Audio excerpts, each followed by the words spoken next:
Hi, everybody. Come on in. Come on in. We'll be looking forward to welcoming a few more folks, but let's jump right in. Good morning, all. My name is Ann Mosley. I'm a vice president here at the Aspen Institute and the founding executive director of Ascend at the Aspen Institute, which is one of the most high impact, high inspirational programs at the Institute that is really centered on breaking the intergenerational cycle of poverty, but flipping that into what is a vision of intergenerational family prosperity where every child, parent, family, community can achieve their wildest dreams.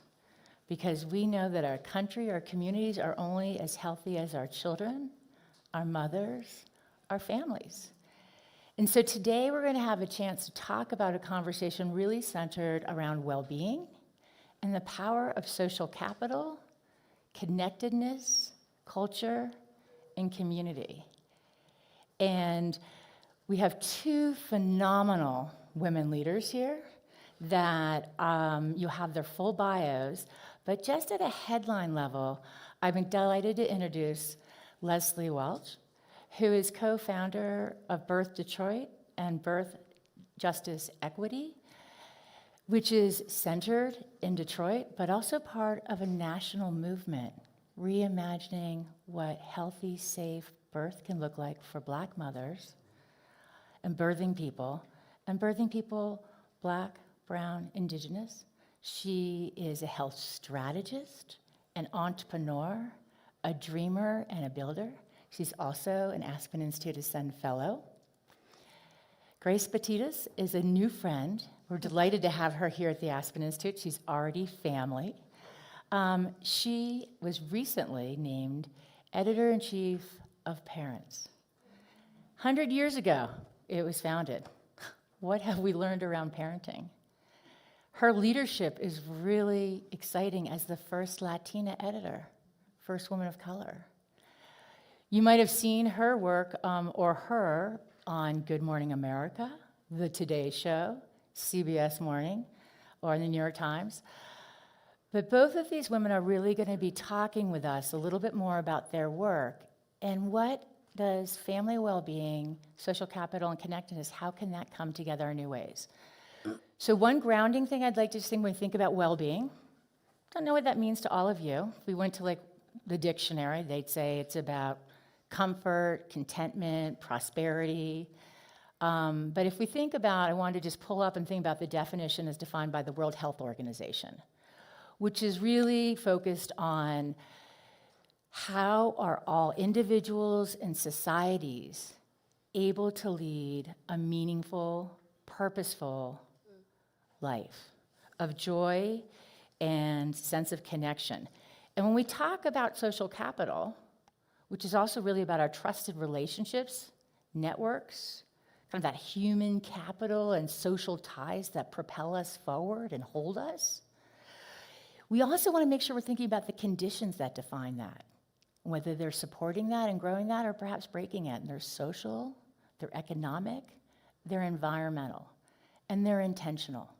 Our systems, our policies, our communities are defined by the people who live in them.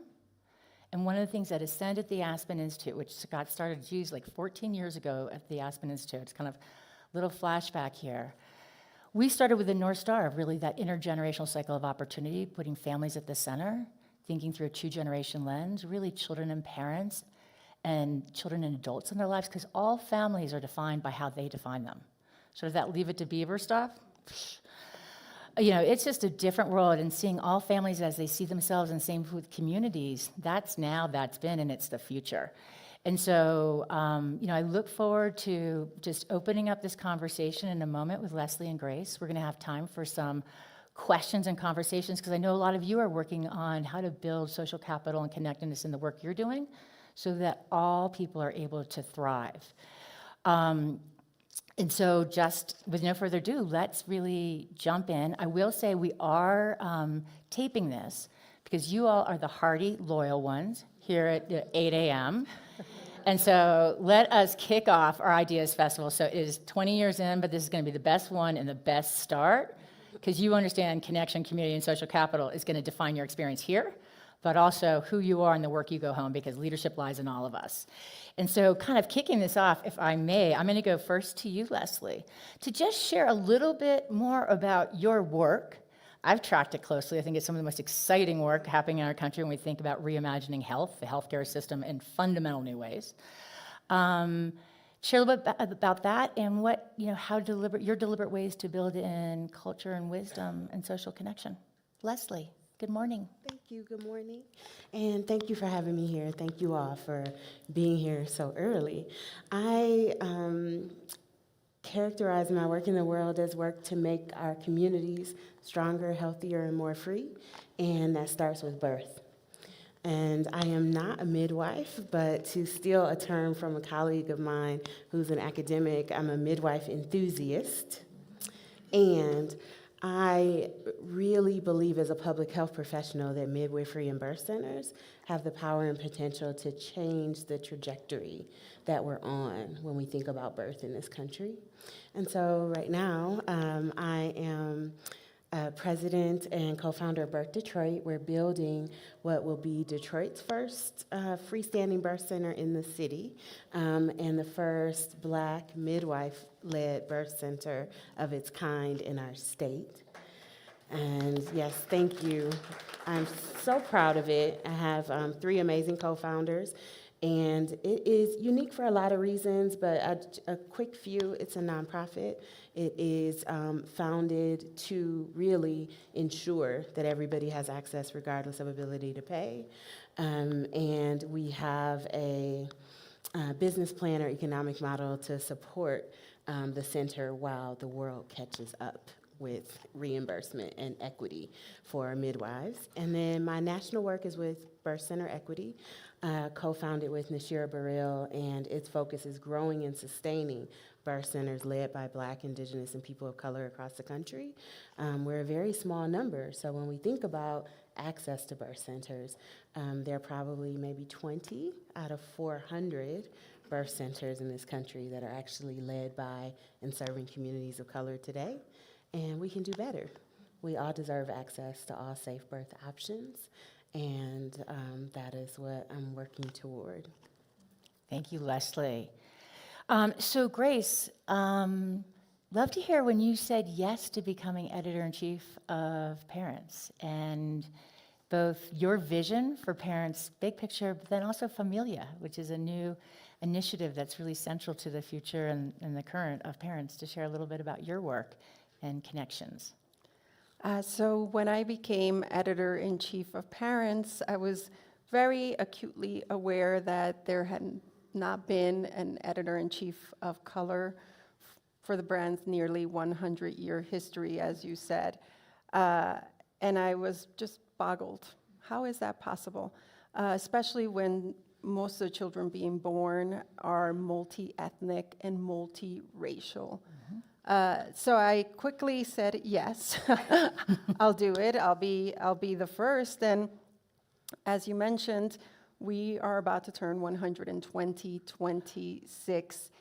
And I've been digging through the archives because it's just fascinating to go back and read all these old publications. And I was really struck that our mission hasn't really changed in all this time. The first editor's letter calls it a privilege to help parents, teachers, friends of children with the all-important, bewildering, and loving task of raising children. And I was very satisfied to know that, hey, we're still doing this, and we're doing it with compassion and a sense of humor, which the editor's letter also talks about. So we've been very focused on community building. We use the term caregivers because we really do think that raising children should be a communal experience. So we were very intentional about switching that up. We also have a style guide that we regularly update to get rid of outdated gender references, and to really show what families look like today. And it's just a living document that we're always going into and switching up whatever we've been saying. When I think about our evolution from where we started and being a magazine and now being all digital across different platforms, we're also very focused on showing all sides of parents and caregiving and families. For a long time, it was very picture perfect, right? Even our photography and illustrations showed these images that showed families as living in these perfect homes and just the ideal what you would, today's version of Leave It to Beaver. And we want to show the messy parts because I think there's strength in that, in sharing our stories and our struggles and really looking at what caregiving looks like. It's not all magical, it's messy, and we acknowledge that and we celebrate that, and it's just the norm. So really showing a very real picture of what families look like today. I love the messiness, embracing, because anyone who's been in a caregiving role knows you can have a minute of elegance, but the art can also be in the mess. But I didn't answer your question about Familia. We're very, very focused on building community because we know the importance of community to ease the stress and fatigue of being a parent, being a caregiver. We know how important it is to surround our kids with other caring adults that they can lean on and talk to and be inspired by, especially during those teen years. And we also know that children thrive when they have strong relationships. Amen. So Amen. we are definitely focused on building communities and really seeing the nuances of what it means to be in different communities, because it's not one size fits all. Yeah. Creating that visual of where people see themselves in the picture, in the story, like it's a fuller lens. And maybe I'm going to stick with you, Grace, and then come back to Leslie.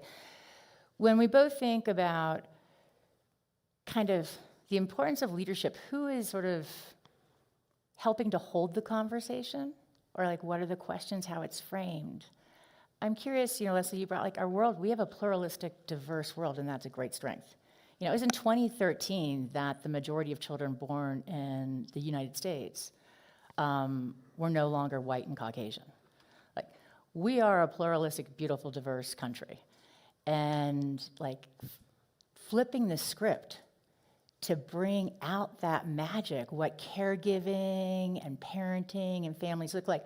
What were some of the changes you made, or even ahas, as the editor coming in to saying, we're going to do this a little bit different, like Familia, or how we're talking to Black families and communities, Native American? Like, what were the changes you made that were going to build capital and connection? So before I was hired to be editor-in-chief of Parents, I had been the editor-in-chief of a brand called Parents Latina. This is a brand that I created, launched. A lot of people call this my third baby because I have 2 daughters. And they would say, you are this brand. And that brand came to be because I had a newborn and a toddler at home, and I really craved authentic connections, especially as I felt myself moving away from my culture. I'm first generation Colombian, and I thought, how am I going to hold on to my culture as we move from generation to generation? And it was something that was really top of mind for me. And as I looked around, I wanted to know that I wasn't alone in my mission to raise multicultural, bilingual, proud children. And I lived in New York City. It's like, oh my gosh, if I'm feeling like this, I can only imagine what people in less racially diverse, ethnically diverse places must feel like. So out of that came this brand, Parents Latina, which was really a passion project for me. And now we've evolved this brand to Familia by parents. And the goal of Familia is to really connect you to other people who look and sound like you, even if you live nowhere near these people, so that you feel a sense of belonging. And we've made this brand multi-generational because we acknowledge that in Latin families, the upbringing of a child is multi-generational. We have the grandparents, the uncles, the aunts, we have the cousins, we have the neighbors. We lean on everybody. So it was very important to include all those people, and that's why we renamed it Familia, also to make it inclusive, to include everybody. Because when I got to parents, everything was so focused on mom doing everything, and that's why we became Parents Latina. But, fast forward, and we're like, where the heck are the other people that are helping raise these children? So Familia is really the evolution of Parents Latina, and a brand that I hope to see thrive because it is just so part of my DNA. I'm still thinking of ways to instill my culture and my heritage in my children. And they are proudly bilingual. I will say it took a lot of effort and consistency. And then we also have our Kindred community, which centers Black voices and really focuses on helping parents raise free Black children. And sometimes these two brands come together because this is the Latin audience is so incredibly diverse, and that is tricky, but we also know the common threads that connect people, and that's what we highlight, so that people do feel a sense of trust, so that people don't feel like they're the only ones wherever they may live. Thank you. So Leslie, this is sort of like in the I have a dream space. So Leslie, MBA, entrepreneur, she's done health policy for government, but your passion with the community, with Birth Detroit and Birth Center Equity, which across the country, is really redefining the experience of birth and joy from prenatal, birth, and beyond. So I have a little dream, for anybody who might want to go to Detroit and visit with Leslie and her team, Come see it. to experience what beloved community and a beloved economy and a joyful, beautiful birth could look like. Yes. And I'm wondering, since we can't all zip over there now, can you kind of walk us through how you've built in culture, wisdom, community in the work that you're doing that is literally welcoming lives in liberated, loving ways? Yes. I would say that I've begun to call Birth Detroit the birth center that love built, right? And it is because our values, safety, love, trust, and justice, are part and parcel of how we began. And we began with the premise that the spirit of care matters. It's not only that we go and we have a baby and the outcome is good or the outcome is bad. It's like, how were we cared for during that process? How did you feel as a birthing person? How did you feel as a parent? Who was with you? Was your family welcome? It is an opportunity for connection from the beginning. Connection building from the beginning. And so when we started building Birth Detroit, I guess first I would define for everybody who doesn't know, midwives, trained, licensed, educated, credentialed providers specializing in normal physiological birth and the reproductive life cycle.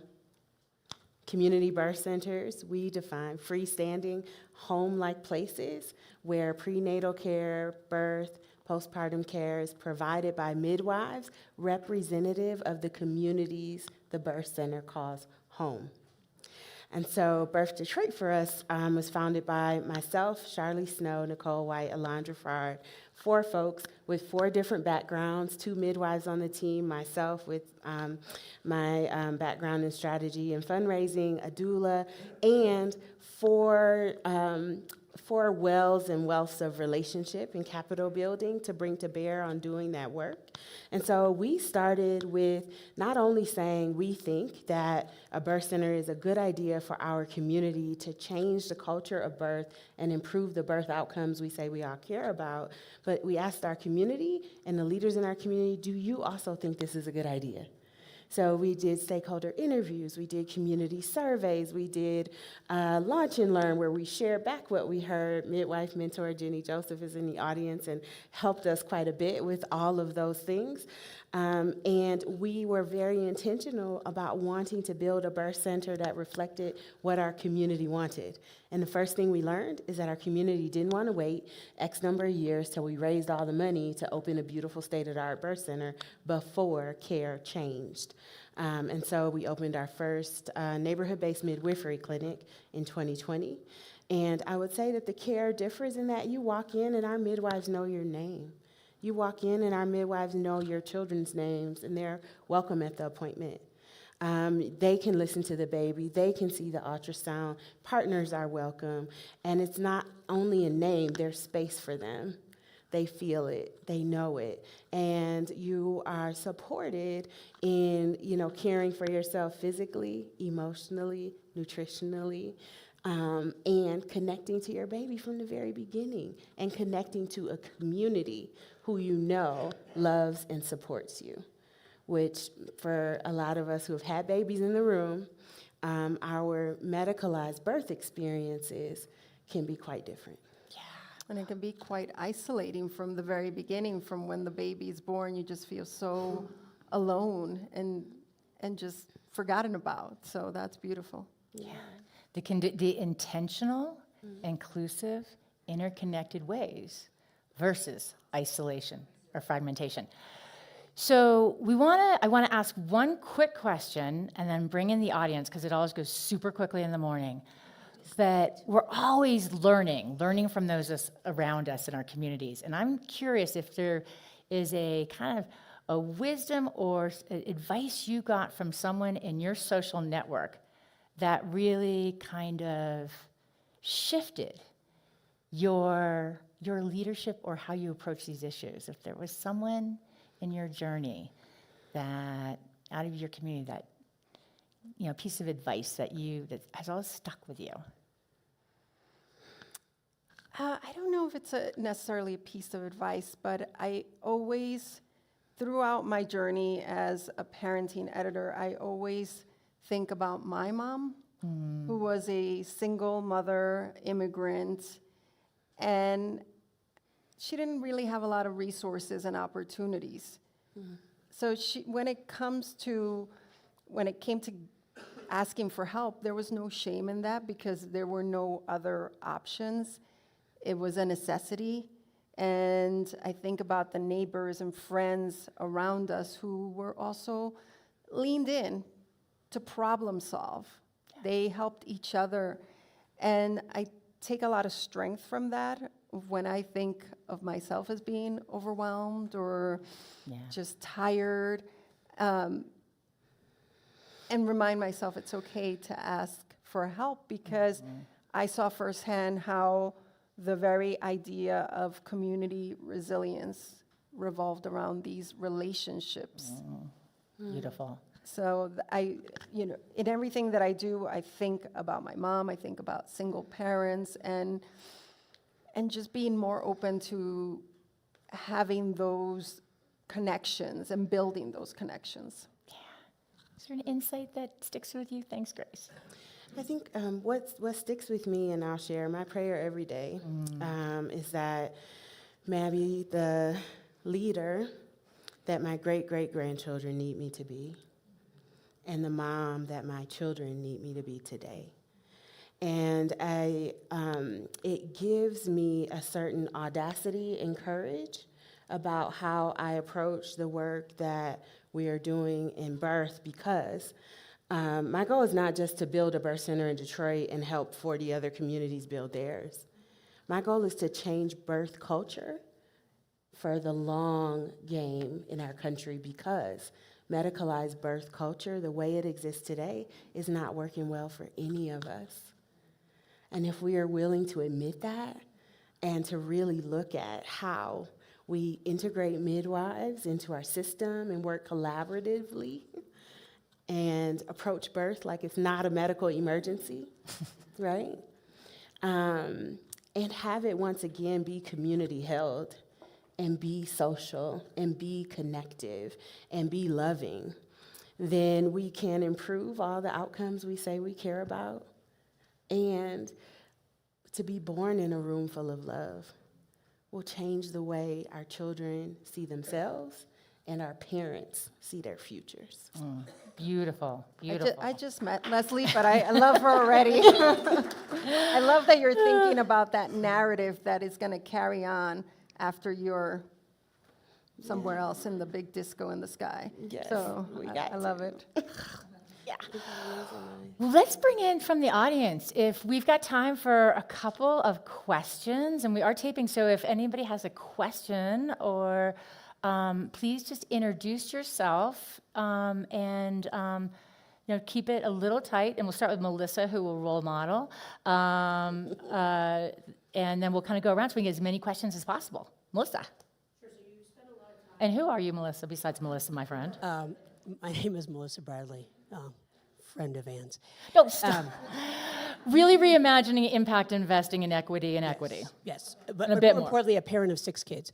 So when you talk about the birth piece, can you talk about how you're addressing the longitudinal support that children's need? Because I watch our kids from 17 to 30, and the role of social capital with the internet and policy and what they're hearing is changed what is social capital and what is community. Yeah. What we believe about the power and potential of community birth centers in particular is that it is a beginning and not an end, right? Is that to have, ideally, for a child to say, my birth center, a 10-year-old to say, that is where I was born, there's my birth center is there, my family is there. At our campus in Detroit, there will also be pediatric care, there'll be mental health care, there'll be other activities. We have like 3 acres, which I'm very proud of. And so I think that in restoring the community nature of care from the beginning, it is an opportunity not only for birth, but how our older children connect with birth and how they receive their own health care. So we'll be inviting values-aligned pediatricians and mental health providers to provide care to youth on our campus. And to reconnect our youth to birth, talking about intergenerational care. I think those things will matter. And those are the ways in which we are looking at it in our work at Birth Detroit and across the network of the 40 birth centers that are part of Birth Center Equity. Some of them provide, or there's a range of care they provide. And so some of that care does include, reproductive and sexual health education, full spectrum midwifery care, fertility care, and a variety of other supports for families. Yeah. Great.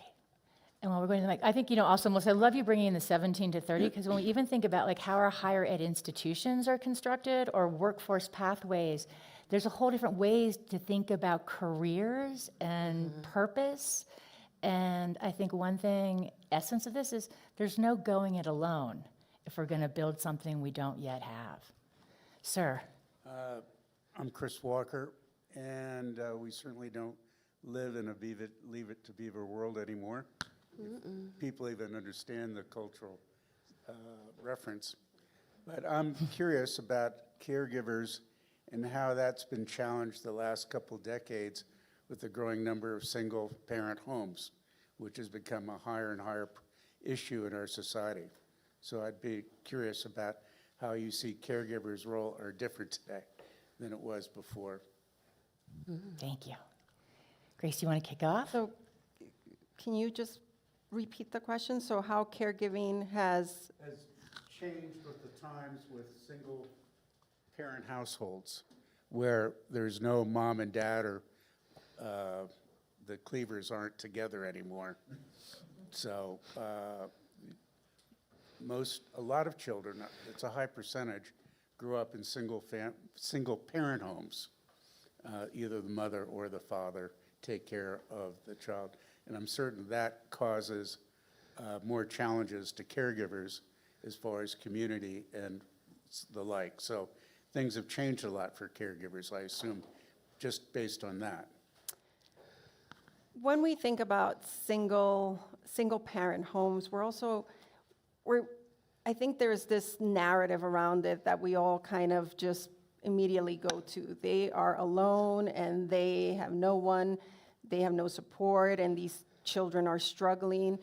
So I think a little bit about single parent homes is shifting that mindset. I was talking about my mom not a little while ago, and I also grew up in what we now call a mommune, because my mom shared the load with my aunt. They lived together, raising their children together and helping each other out.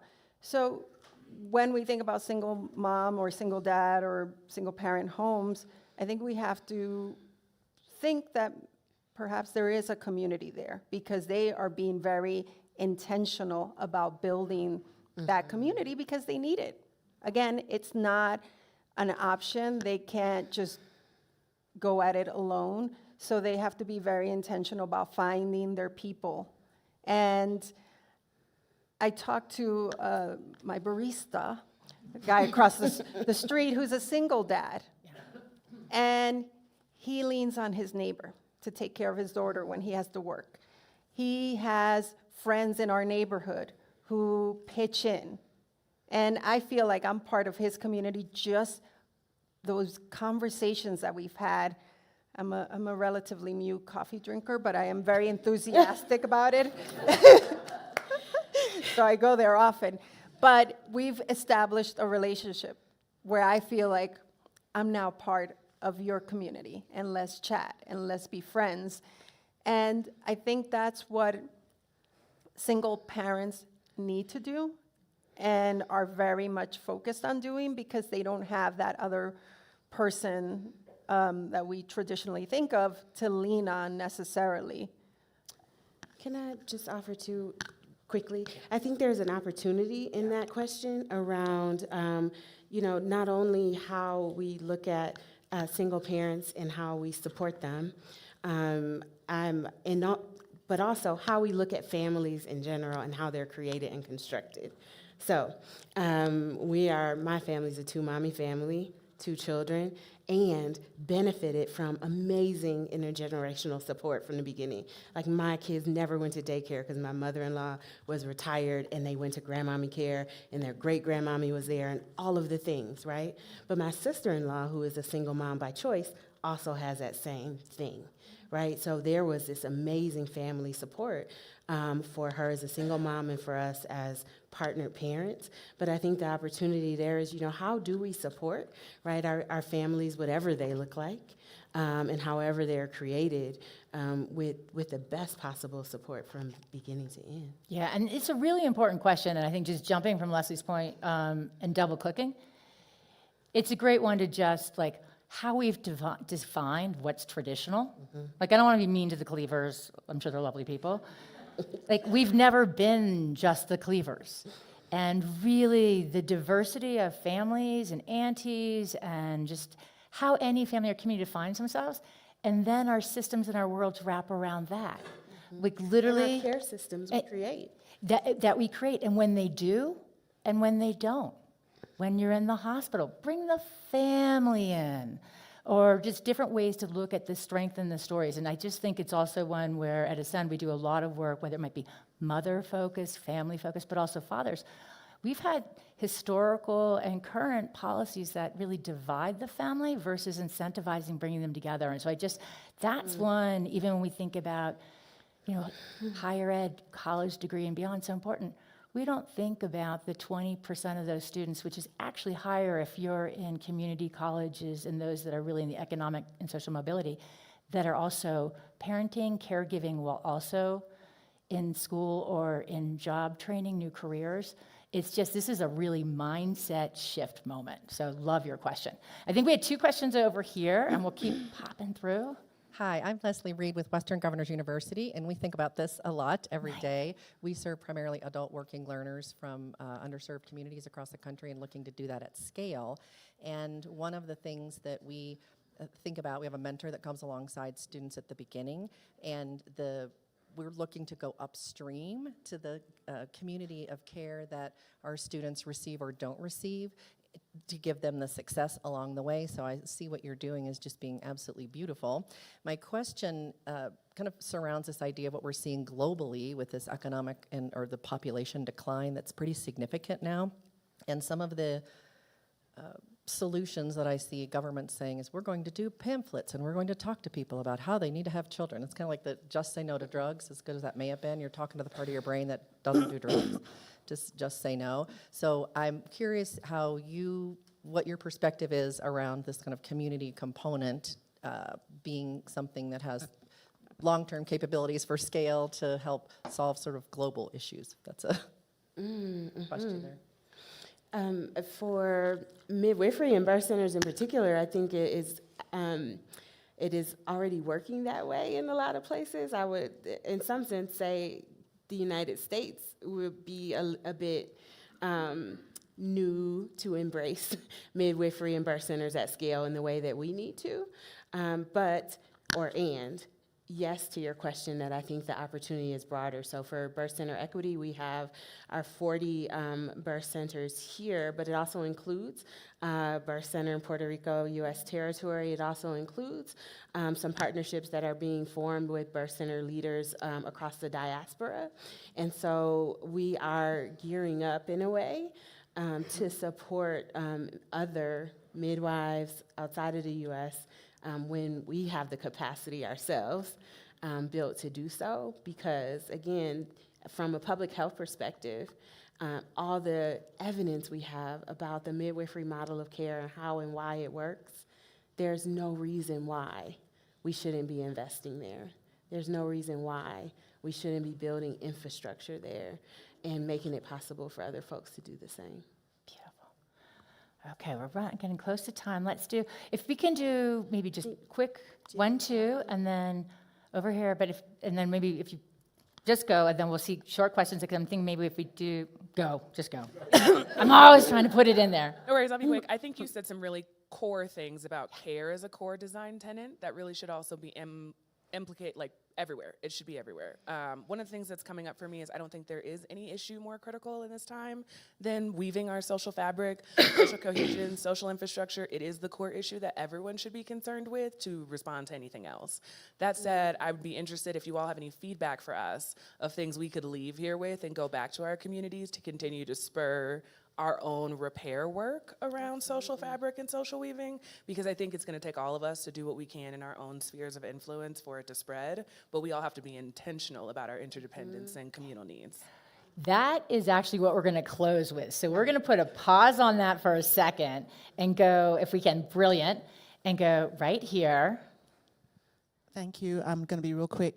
I just wanted to make a comment, but I wanted to hear your thoughts on the fact that doing this work, weaving in the social capital, is really the mental health work that's not getting done in the United States. Like that massive gap where there is no mental health support for families, parents, anybody. This work is one of the ways that we can get that out there and to build it from the inside and out. So I just wanted to hear your comments on that. Mm-hmm. I would say part and parcel of our model of care at Birth Detroit and what I know to be integrated in the midwifery model of care is attention to our mental health through the birthing process and to ensuring that once the baby comes out, we're not alone. And it is one of the things that we've had OBs come and just sit and cry in our clinic because they were alone afterwards. We'll see you at 6 weeks. But in our models, our midwives are in your home 48 to 72 hours after birth. They're creating a personalized postpartum plan. They're checking on your mental health. They're making sure you have therapists if you need them. And in addition to the care aspect, there's also just the community aspect of everything you benefit from being a part of a birthing community near you. I also think that's something that we when we think about mental health, we want to model this for our children, right? We want to model those connections and how important that is to us, especially when we think of kids on social media and video games. We want to show them what connection in real life looks like. So that is key for parents. We know that the kids are always looking at their parents for that example. So it is very important for parents to show them how you build relationships. Well, and I have the horrible thing of like, this could be like the entire kind of theme of this festival. And, you know, the part that just from the last two questions, because you were just with how we wanted to invite all of us to think about our time here and going back home. But if we think about change happening at the pace of relationship, well-being also starts at that relational level. And, you know, here at the festival, you know, at Ascended at Aspen Institute, we sort of think there's a lot of influence and affluence that is associated with the Aspen Institute. How can that be opened up to foster and create new social connections and capital for well-being for all? And so one of the things that we wanted to put up here for you all was we have a code for folks to basically scan this or text this number for your ideas how you can build social capital here at the Ideas Festival, and how you can take your insights from here to even build and apply and unlock social capital back home in your work, your community, and your life. And so while you take a second to do that, I'd love to go to that question for Leslie and Grace. What is your advice about social capital here and going back home or even in the festival for the audience? Do you want to go first?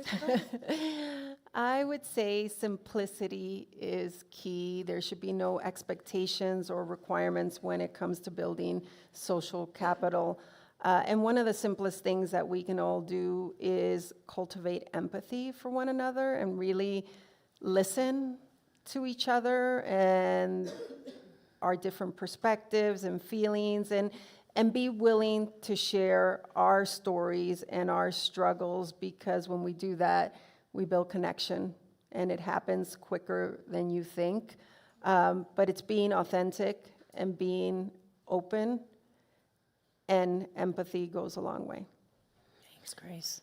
I agree with Grace, and I would add, particularly related to the birth center work and midwifery and building community from the beginning, I would say, is support your local birth centers when you go home. What midwives are in your community? Who are they? What do they need? We have an effort happening with Birth Center Equity. It's our second annual Birth Center Week, which will be September 14th through the 20th. And I encourage you to check us out and learn more about the work that's going on to restore the social and community nature of birth. Thank you. And one quick advice piece I'll share, that I do a lot of this work thinking about how we can build social capital and put it into our systems. And we do a lot of work, especially at the state level, with health and human service agencies, which are billion-dollar agencies that their goal is to build human potential and well-being. And there was a director I visited with, this was a while back, and she was dedicated and passionate and had all the credentials. And she had one of the most important lessons that has always stuck with me, where she had been working with one family, and one mother in particular, who they'd been working for 10 years. And it wasn't until sort of the end of the final years that they finally hit the stride, and her family found housing. Kids were learning in school. They were on the path to prosperity, so they'd find it. And she talked to the woman, and she said, why did this finally work? And she said, well, for the first time, you asked me what my dreams were and what my goals were. And then we built the plan around that. Mm-hmm. And so as we're thinking about being here in this festival, we all have such magic and wisdom, how we bring the curiosity and the care, and also just listen maybe a little differently, and how we can really help support what are new ways, some phenomenal leaders, because then we keep growing as well. And so the Best of the Ideas Festival is about being open and making new possibility happen. And so thank you all for starting your day with us. Please join me in thanking and appreciating Leslie and Grace. And keep texting how you're building social capital. You're not breaking it, you're building it. Have a great festival.